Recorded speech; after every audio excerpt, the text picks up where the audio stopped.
नमस्कार साथियों, स्वागत है आपका अभिनंदन एकेडमी काला पीपल के यूट्यूब चैनल में।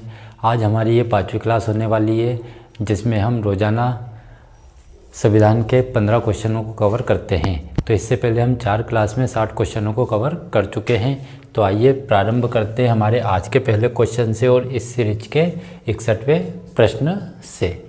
क्वेश्चन है हमारा, निम्न में से कौन सी मदें समवर्ती सूची के अंतर्गत आती है। ठीक है, निम्न में से कौन सी मदें समवर्ती सूची के अंतर्गत शामिल है या फिर आती है। अंतर्राज्यीय नदियाँ, मजदूर संघ, नागरिकता या फिर स्थानीय स्वशासन। ठीक है, स्थानीय स्वशासन। तो इसका जो सही आंसर है वो है हमारा कौन सा, मजदूर संघ। मजदूर संघ को किस में शामिल किया गया है, समवर्ती सूची में शामिल किया गया है। ठीक है, इसके अलावा अंतर्राज्यीय नदियों के विवाद को आपकी संघ सूची में शामिल किया गया है। संघ के द्वारा इसके लिए कानून बनाया जाता है और इसके लिए कानून बना है नदी बोर्ड अधिनियम 1956 और अंतर्राज्यीय नदी जल विवाद अधिनियम 1956। 2 कानून बनाए हुए हैं संसद के द्वारा। नागरिकता आपकी संघ सूची का विषय और स्थानीय स्वशासन आपकी किस सूची का विषय है, तो ये राज्य सूची का विषय है।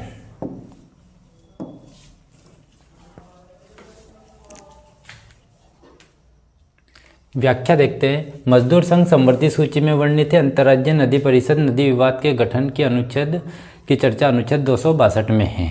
नागरिकता संघीय सूची का विषय है। स्थानीय स्वशासन राज्य सूची का विषय। अखिल भारतीय मजदूर संघ की प्रथम बैठक बॉम्बे में लाला लाजपत राय की अध्यक्षता में हुई थी। किसकी अध्यक्षता में हुई थी, तो लाला लाजपत राय की अध्यक्षता में हुई थी। संघ सूची में कितने विषय हैं, 100 विषय वर्तमान में है। राज्य सूची में 62 विषय है और समवर्ती सूची में 52 विषय हैं। ठीक है, अगला क्वेश्चन है, किसने कहा था संसदीय लोकतंत्र का अर्थ एक व्यक्ति और एक मत है। ठीक है, ये कथन किसका है, जिसने कहा है संसदीय लोकतंत्र का अर्थ एक व्यक्ति एक मत है। ठीक है, ऑप्शन है जवाहरलाल नेहरू, MK गांधी, भीमराव अंबेडकर साहब या फिर सरदार पटेल। तो डॉक्टर भीमराव अंबेडकर के अनुसार क्या है, संसदीय लोकतंत्र एक व्यक्ति एक मत है। ये किनका कहना है, अंबेडकर साहब का कहना है। व्याख्या है BR अम्बेडकर, संसदीय लोकतंत्र का अर्थ एक व्यक्ति एक मत उन्होंने बताया है। भारत में राष्ट्रपति से लेकर एक सामान्य व्यक्ति तक एक मत देने का अधिकार है। ठीक है, तो भारत में राष्ट्रपति से लेकर सामान्य व्यक्ति तक को एक मत देने का अधिकार है। ठीक है, मतलब ऐसा नहीं कि राष्ट्रपति है तो वो 2 वोट दे देगा या 3 वोट दे देगा और एक गरीब व्यक्ति है तो वो एक ही वोट देगा, ऐसा कुछ नहीं है। मतलब क्या है, एक मत एक व्यक्ति। ठीक है, अंबेडकर ने संविधान के अनुच्छेद 32 को संविधान की आत्मा कहा है। ध्यान रखना, बहुत बार ये क्वेश्चन बना हुआ है। तो किसको, अनुच्छेद 32 को संविधान की आत्मा कहा है। अनुच्छेद 32 में कौन सा मौलिक अधिकार है, संवैधानिक उपचार का अधिकार। ठीक है, अंबेडकर ने संविधान के अनुच्छेद 32 को संविधान की आत्मा कहा है। रिपीट है, अंबेडकर भारत में दलित के सबसे बड़े नेता थे। ठीक है, अगला क्वेश्चन है, निम्न में से किसको केंद्र सरकार के वर्तमान राजस्व में शामिल नहीं किया जाता है। ऑप्शन है हमारे कर राजस्व, करेतर राजस्व या फिर ऋण और इसके अलावा क्या, ऋण का भुगतान। ठीक है, तो केंद्र सरकार के राजस्व में कौन शामिल नहीं है, तो ऋण नहीं है। ठीक है, ऋण नहीं है। ये बाकी चीज़ें तो प्राप्त होने वाली है, ऋण तो दिया जाने वाला, ऋण का भुगतान होता है तो वो राजस्व में आएगा, लेकिन ऋण राजस्व में नहीं आता। व्याख्या है, वर्तमान में ऋण को केंद्र सरकार के वर्तमान राजस्व में शामिल नहीं किया गया है। कर राजस्व, करेतर राजस्व और ऋण का भुगतान केंद्र सरकार के राजस्व में शामिल किया जाता है। राजस्व को लगाने, घटाने, उत्साधन करने का अधिकार संसद को प्राप्त है। भारत सरकार के राजस्व में वर्तमान में मुख्य स्रोत निगम कर है। ठीक है, इसके बाद है भारत सरकार के राजस्व को इससे पूर्व राजस्व का इससे पूर्व मुख्य स्रोत उत्पाद शुल्क था। भारत सरकार द्वारा 1995 में सेवा कर लागू किया गया। भारत सरकार की आय का एक बड़ा भाग ऋण भुगतान में खर्च हो जाता है। अगला क्वेश्चन है, राष्ट्रीय एकता परिषद का अध्यक्ष कौन होता है। ऑप्शन है प्रधानमंत्री, वित्त मंत्री, गृह मंत्री या फिर भारत के राष्ट्रपति। तो राष्ट्रीय एकता परिषद का अध्यक्ष भारत का प्रधानमंत्री होता है। कौन होता है? भारत का प्रधानमंत्री होता है। इसकी व्याख्या देखते हैं। राष्ट्रीय एकता परिषद का अध्यक्ष प्रधानमंत्री होता है। राष्ट्रीय एकता परिषद राव सरकार, कौन सी सरकार? राव सरकार में। कौन सी सरकार में? राव सरकार में 1992 में स्थापित किया गया था। भारत में जम्मू कश्मीर और पंजाब में अलगाववादी प्रवृत्ति को तथा पूर्वोत्तर राज्य के असंतोष के मद्देनजर परिषद स्थापित की गई थी। तो काय के लिए ज़रूरत पड़ी इसकी? तो भारत में जम्मू कश्मीर और पंजाब में अलगाववादी प्रवृत्ति को तथा पूर्वोत्तर राज्यों के असंतोष के मद्देनजर परिषद को स्थापित किया गया था। राष्ट्रीय एकता परिषद का उद्देश्य अखंड भारत को बनाए रखना। क्या है इसका उद्देश्य? अखंड भारत को बनाए रखना और राष्ट्र के निर्माण में सहभागिता बनाना।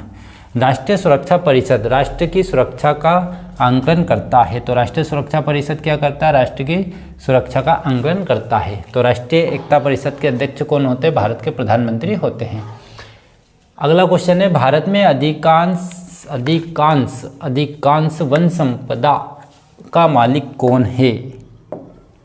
तो भारत में अधिकांश वन संपदा का मालिक कौन होता है? ऑप्शन है हमारे निगमित निकाय, गैर सरकारी व्यक्ति, जनजातियां या फिर राज्य। ठीक है, तो कौन होगा? राज्य। कौन होता है? राज्य होता है और वन संवर्ती सूची का विषय है। भारत के अधिकांश वन संपदा के मालिक राज्य होता है। ठीक है, भारत में प्राचीन काल में वन को देवता की तरह पूजा जाता था। आज पर्यावरण की दृष्टि से 33% वन कुल भूमि के रहनी चाहिए। ठीक है, 33% वन कुल भूमि का रहना चाहिए। भारत में प्रथम वन कानून 1894 में लाया गया था। वन संपदा को संवर्ती सूची में रखा गया है। ठीक है, तो वन को किस सूची में रखा गया है? संवर्ती सूची में इसे शामिल किया गया है।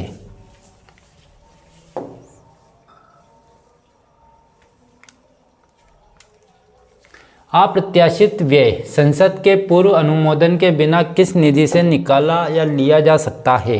ठीक है, अप्रत्याशित या आकस्मिकता, इमरजेंसी। अप्रत्याशित व्यय संसद के पूर्व अनुमोदन के बिना किस निधि से लिया जा सकता है? ऑप्शन है भारत की संचित निधि, नहीं। भारत की आकस्मिकता निधि, लेखानुदान या राजकोष। तो ये लिया जाता है भारत की आकस्मिकता निधि से। ठीक है, किसके? संसद के पूर्व अनुमोदन के बिना किसी निधि से लिया जा सकता है, तो आकस्मिकता निधि से। इमरजेंसी में अगर किसी चीज़ पैसे की आवश्यकता पड़ती है तो किस चीज़ से लिया जाता है? आकस्मिकता निधि से इसे लिया जाता है, बिना संसद की या बिना राष्ट्रपति की अनुमति के। अप्रत्याशित व्यय संसद के पूर्व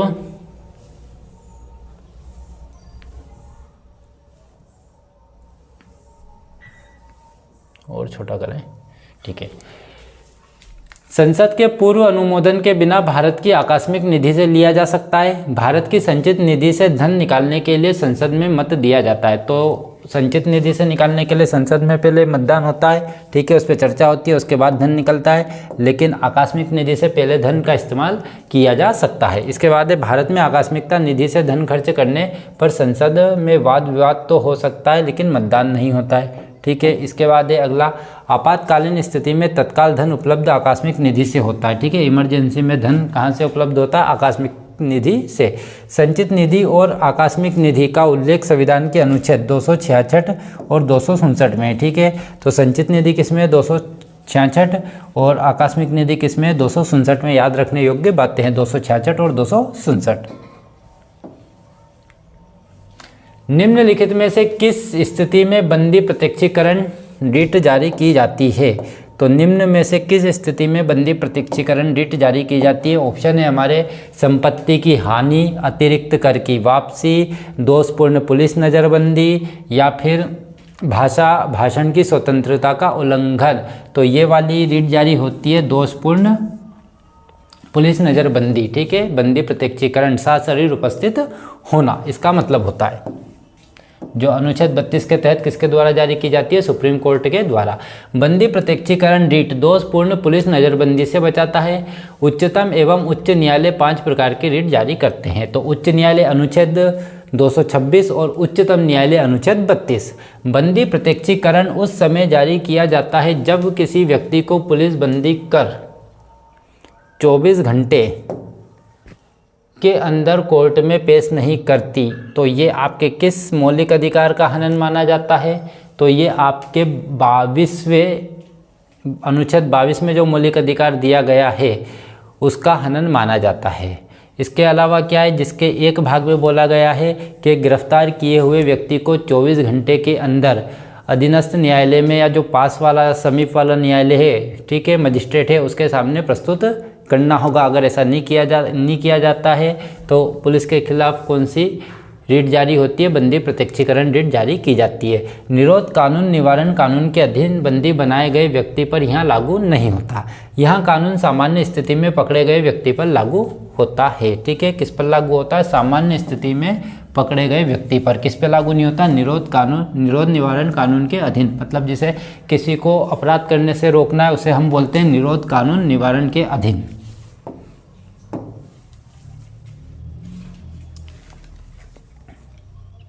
भारत के राष्ट्रपति पद के लिए निर्धारित अधिकतम आयु सीमा क्या है?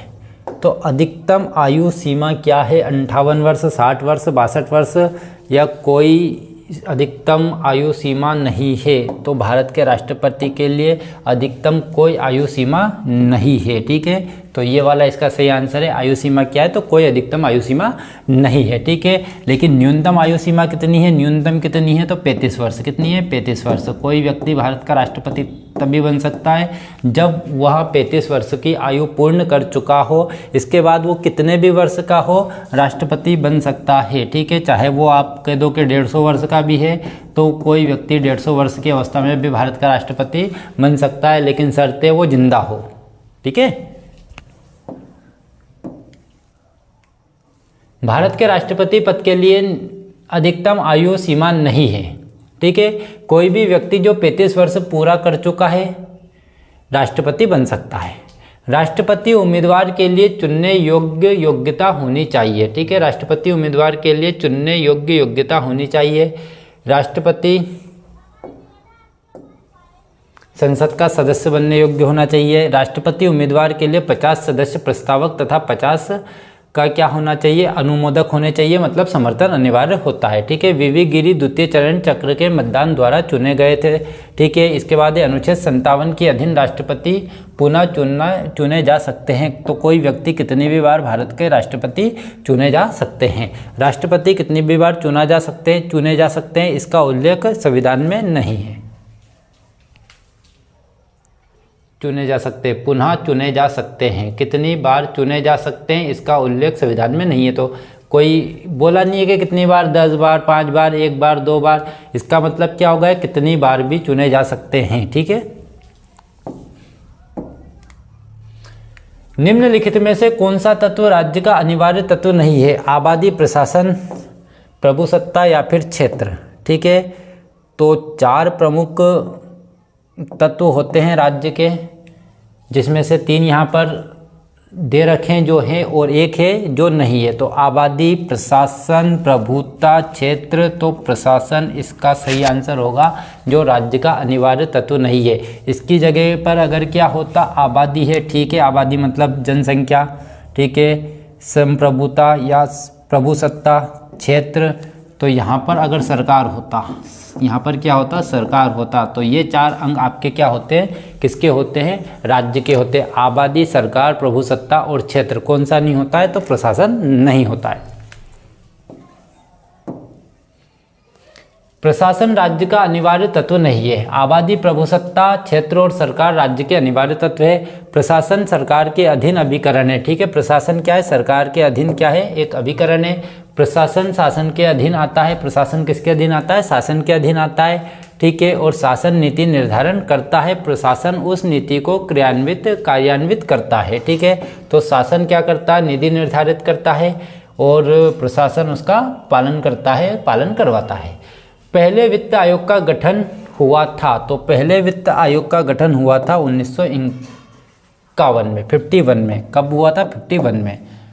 सीधे आंसर दे रहा हूँ यहाँ पर। किस में हुआ था? 1951 में, ठीक है। केसी नियोगी इसके क्या थे? पहले अध्यक्ष थे। केसी नियोगी इसके क्या थे? पहले अध्यक्ष थे। और वित्त आयोग का उल्लेख किस में? अनुच्छेद 280 में। अनुच्छेद 280 में किसका काम है? उल्लेख है? तो वित्त आयोग का। इसका विशेष कार्य क्या होता है? केंद्र एवं राज्य के बीच क्या टैक्सों का या जो राजस्व प्राप्त होता है, जो करों के माध्यम से प्राप्त होता है, उसका बंटवारा करना, शुद्ध आगम का बंटवारा करना किसका काम होता है? वित्त आयोग का काम होता है, निर्धारित करता है। पहले वित्त आयोग का गठन 1951 में किया गया था। प्रथम वित्त आयोग केसी नियोगी की अध्यक्षता में गठित किया गया था। केसी नियोगी की अध्यक्षता वाले परामर्शदात्री मंडल के संतुष्टि पर योजना आयोग का गठन हुआ था। ठीक है, और इसी के परामर्श पर किसका गठन हुआ था? योजना आयोग का भी गठन होता है। राष्ट्रपति प्रत्येक 5 वर्षों पर वित्त आयोग का गठन करता है। वित्त आयोग एक संवैधानिक निकाय है, योजना आयोग गैर संवैधानिक निकाय है। ठीक है, तो वित्त आयोग कैसा है? संवैधानिक है, क्योंकि इसका उल्लेख कायमी संविधान के अनुच्छेद 280 में, इसलिए संवैधानिक है। जबकि योजना आयोग कैसा है? इसका उल्लेख संविधान में नहीं है, इसलिए गैर संवैधानिक निकाय है। ठीक है, भारत में संघ राज्य क्षेत्रों की संख्या कितनी है? ऑप्शन क्या है हमारे? 5, 7, 9 या फिर 6। तो हम इसमें आंसर मेरे ख्याल से वर्तमान जिस समय हम पढ़ रहे हैं या जिस समय इस क्वेश्चन को हम देख रहे हैं उस समय यहाँ पर संख्या कितनी है? इनमें से एक भी नहीं है, तो इसका सही आंसर रहेगा कितना? 8। ठीक है, तो वर्तमान में केंद्र शासित प्रदेशों की संख्या कितनी है? 8। अभी 2020 में कितनी थी? 2019 के पहले कितनी थी? और ये 2019 का, इसलिए यहाँ पर इसका ऑप्शन है, तो आंसर तो देना पड़ेगा।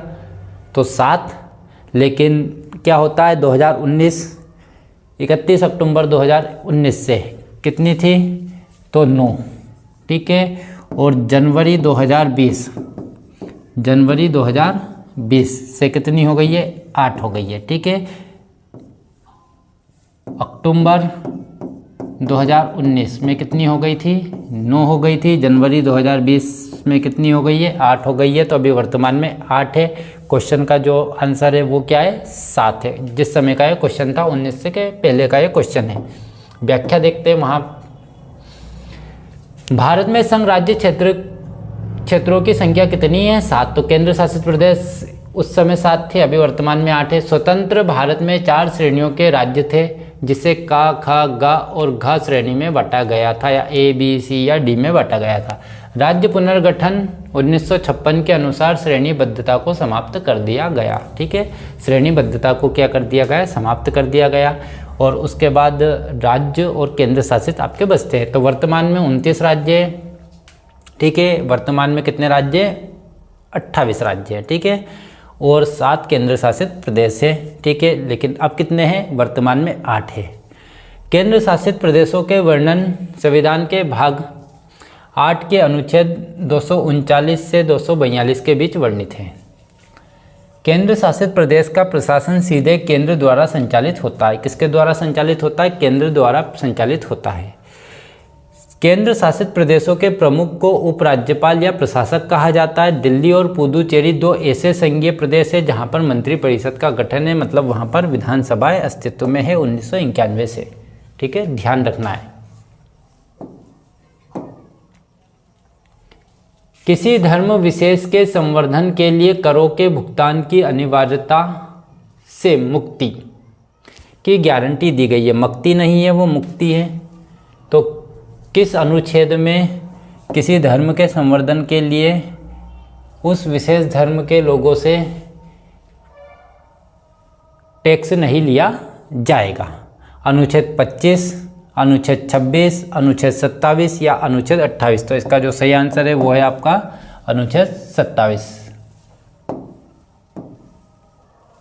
अनुच्छेद 27 के द्वारा किसी धर्म विशेष के लिए करों का भुगतान को अनिवार्यता से मुक्ति की गारंटी दी गई है। मौलिक अधिकार का अनुच्छेद 25 से 28 के बीच धार्मिक स्वतंत्रता का वर्णन है। अनुच्छेद 25 धार्मिक मामलों में स्वतंत्रता प्रदान करता है। 26 धार्मिक कार्यों के प्रबंध की स्वतंत्रता प्रदान करता है। ठीक है, और यहाँ पर ध्यान देने योग्य बातें हैं। अनुच्छेद 25 व्यक्ति विशेष को है, जबकि अनुच्छेद 26 व्यक्ति विशेष को प्राप्त नहीं है। ठीक है, ये किसको? संगठन या फिर संस्था को प्राप्त अधिकार है अनुच्छेद 26। ठीक है, और 25 क्या है? व्यक्ति विशेष को प्राप्त अधिकार है। 27 धार्मिक मामलों में दान या चंदा आय कर से छूट की स्वतंत्रता देता है। अनुच्छेद 28 राज्य द्वारा पूर्णतः वित्त पोषित शिक्षा संस्थान में धार्मिक शिक्षा पर रोक लगाता है। ऐसे संस्थान के व्यक्ति को किसी धार्मिक कार्यों में भाग लेने के लिए बाध्य नहीं किया जा सकता। अनुच्छेद 28। उस राज्य पुनर्गठन आयोग का अध्यक्ष कौन था जिसने भाषाई आधार पर राज्यों का पुनः सीमांकन करने की सिफारिश की थी? क्या की थी? पुनः सीमांकन करने की सिफारिश की थी। किसके आधार पर? भाषा के आधार पर। तो अध्यक्ष बताना है फजल अली, सरदार के.एम. पनिक्कर, या फिर H.N. कुंजरू, हृदयनाथ कुंजरू, या फिर F.C.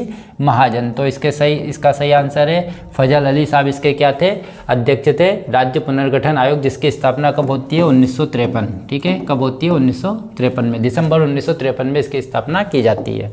और इन्होंने राज्य पुनर्गठन में किसको आधार माना था? तो भाषा को आधार बनाया था। राज्य पुनर्गठन आयोग का अध्यक्ष फजल अली थे कि अध्यक्ष फजल अली थे, जिन्होंने भाषाई आधार पर राज्यों का पुनः सीमांकन करने की सिफारिश की थी। H.N. कुंजरू और सरदार के.एम. पनिक्कर भी राज्य पुनर्गठन आयोग के सदस्य थे। राज्य का पुनर्गठन नवंबर 1956 में हुआ था। ठीक है, गणराज्य भारत सरकार 26 जनवरी 1950 को हासिल किया। इसके बाद गणराज्य का अर्थ है राज्य का प्रमुख निर्वाचित होगा। तो भारत के जो राष्ट्रपति है वो कैसे होंगे? निर्वाचित होंगे, ना कि वंशानुगत होंगे, ना कि मनोनीत होंगे। भारत में राष्ट्रपति गणराज्य का प्रमुख होता है। समाजवाद का प्रायोगिक घर रूस है। राज्यों को भाषाई आधार पर कब पुनर्गठित किया गया था? पिछले क्वेश्चन में ही इसका आंसर छुपा हुआ है। तो option A 48, B 51, C 56, D 66। तो सही आंसर है 1956। कब किया गया था? 1956 में। राज्यों को भाषाई आधार पर पुनः गठित 1956 में किया गया था। किस आयोग की अनुशंसा पर? तो राज्य पुनर्गठन आयोग की अनुशंसा पर। और अध्यक्ष कौन थे? फजल अली साहब। संविधान निर्माण के प्रारंभ से विवादित विषय रहा है। ठीक है, भाषा के आधार पर प्रथम राज्य आंध्र प्रदेश अक्टूबर 1953 में बना था। तो भारत में भाषा के आधार पर बनने वाला पहला राज्य कौन सा था? आपका आंध्र प्रदेश, अक्टूबर 1953। तेलुगु भाषाई जनता को अलग राज्य बना दिया गया। ठीक है, तो किस भाषा के आधार पर बना था? तेलुगु भाषा के आधार पर। इसके बाद है भाषाई आधार पर राज्यों का गठन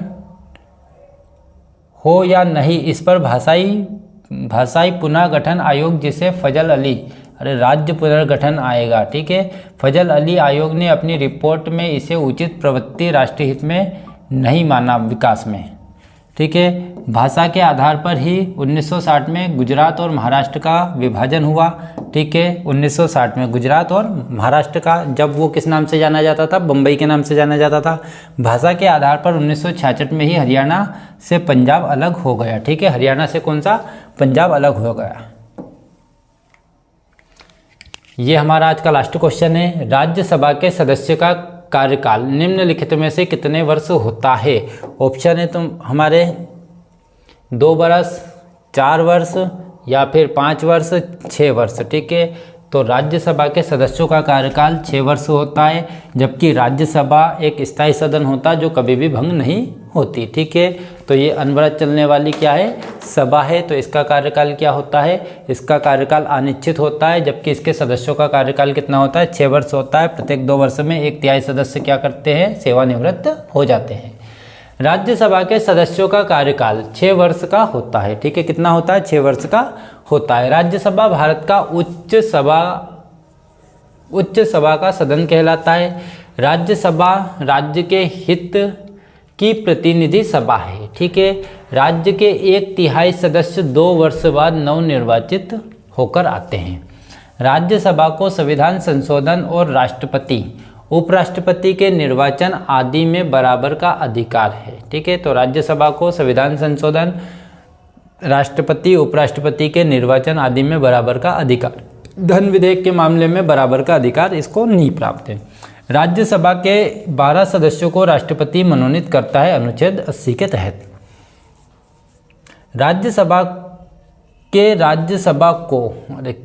राज्यसभा को धन विधेयक पर सीमित अधिकार 14 दिन के लिए जाता है और उसमें वो संशोधन भी नहीं कर पाता। गैर आर्थिक विधेयक में राज्यसभा को बराबर का अधिकार है। तो जो वित्त विधेयक या साधारण जो विधेयक है उसमें क्या होगा? उसमें राज्यसभा को बराबर का अधिकार प्राप्त होता है लोकसभा के बराबर। राज्यसभा को भी अनुच्छेद 312 और 249 में कुछ विशेष शक्तियाँ प्राप्त है जो लोकसभा को नहीं है। ये हमारा आज की क्लास ख़त्म होती है, ये हमारी आज की क्लास क्या होती है, यहीं पर समाप्त होती है। आज की क्लास में हमारे टोटली कितने क्वेश्चन हो गए हैं, तो इसमें हमारे 75 क्वेश्चन कंप्लीट हो गए। इस क्लास में, इस सीरीज में हम लगभग